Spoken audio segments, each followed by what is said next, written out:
yang kenal dengan 1MDB, sebuah proyek mercusuar ala Najib sewaktu menjadi Perdana Menteri Malaysia yang ternyata dananya banyak yang dikorupsi yang membuat Najib tumbang, yang hingga saat ini dia menjadi pesakitan bermasalah urusan korupsi di Malaysia. Sebentar, apakah tamat Najib? Belum tentu.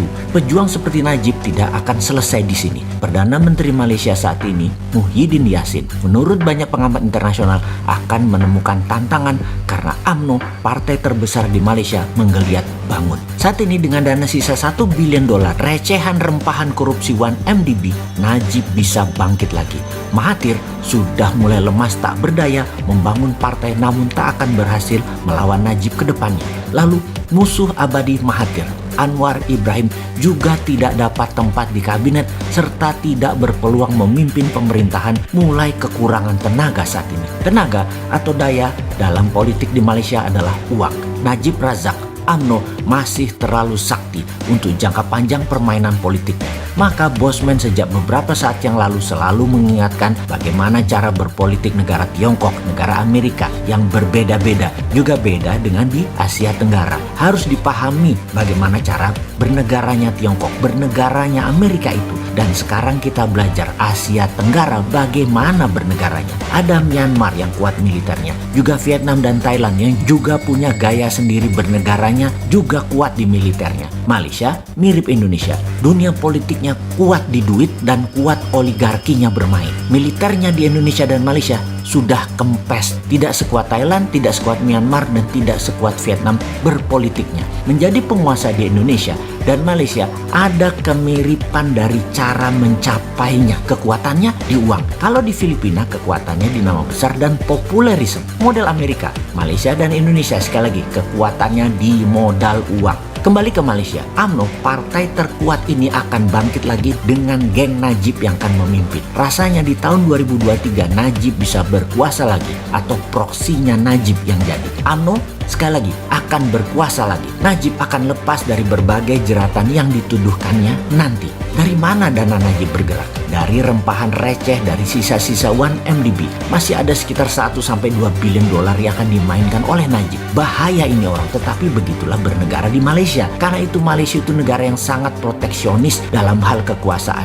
Media itu 100% di bawah kendali pemerintahan. Pemimpin dari partai kuat UMNO pastilah akan kendalikan semuanya. Sungguh, kebebasan berpendapat di Malaysia tidak sebebas di Indonesia. Juga kebebasan bersuara di Singapura tidak sebebas di Indonesia. Indonesia ini jauh lebih baik. Kita ini para pengkritisi yang pakai solusi ini hanya diganggu buzzer doang yang dibiayai oleh penguasa saat ini. Buzzer tersebut, buzzer yang membangun opini hater, gampang sebenarnya dikalahin karena mereka kebanyakan orang yang hanya bisa ngomong, tak ada dasar pengetahuan kekinian, dan kebanyakan ekonominya pas-pasan. Bayaran bulanan atau bayaran tahunan atau apapun yang diterima buzzer yang tugasnya hanya menghina orang, hanya memaki orang, menjelekkan orang, itu buat makan anak bininya. Banyak orang yang yakin bahwa semua ini akan menjadi penyakit di hari tuanya buat mereka.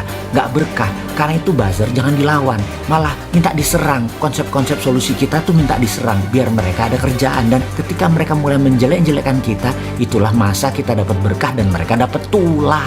Lihat hari tuanya para buzzer itu nanti. Lihat penyakit apa yang mereka akan derita berserta keluarganya. Kita tunggu deh kabar dari mereka. Balik ke 1MDB. Pasti akan membuat Malaysia kembali menjadi negara berpartai kuat, menjadi negara nepotisme lagi, dan oligarki kembali berkuasa seperti zaman Mahathir dulu dan zaman Najib dulu. UMNO akan kuat lagi. Sekarang ke negeri jirannya Malaysia, Indonesia tercinta. Indonesia muncul SWF. Nah, ini nih seru. Begitu Pak Presiden mengatakan siap dikritik dan Pak Menteri Pramono juga mengatakan pemerintah siap dikritik keras, maka di sini tantangannya. Kita mau mengkritik nih, bener lapang hati ya, atau hanya menjebak nih. Tapi apa Sontoloyo keder?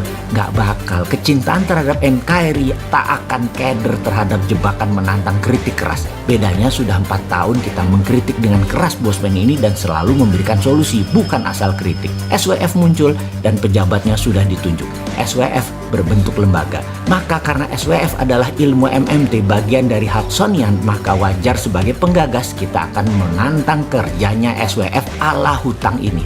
MMT sesungguhnya anti hutang, Hudsonian itu pro printing money, sementara Keynesian pro hutang dan pro bank, terutama bank sentral. Jadi kalau orang bank di lembaga SWF wajar kalau mereka cara berpikirnya Keynesian dan pro bank atau bacanya jago ngutang. Jadi memakai SWF-nya MMT dipakai jurus Keynesian pasti bubrah, pasti ambiar. Dan ini kritikan loh ya, katanya boleh. Sebagai penggagas anti hutangan di dalam kelola negara, maka SWF ala hutangan ya pasti kita pertanyakan atau dibacanya dikritik. Yang menjadi pertanyaan banyak pengamat dan penganut MMT pro Mardigunation tentang strategi SWF dengan menjaminkan aset negara cari hutangan adalah, kok kayak 1MDB-nya Najib ya? Jangan sampai kejadian nih tangan gua ngetok meja sambil ngomong amin-amit ya Bang Bayi.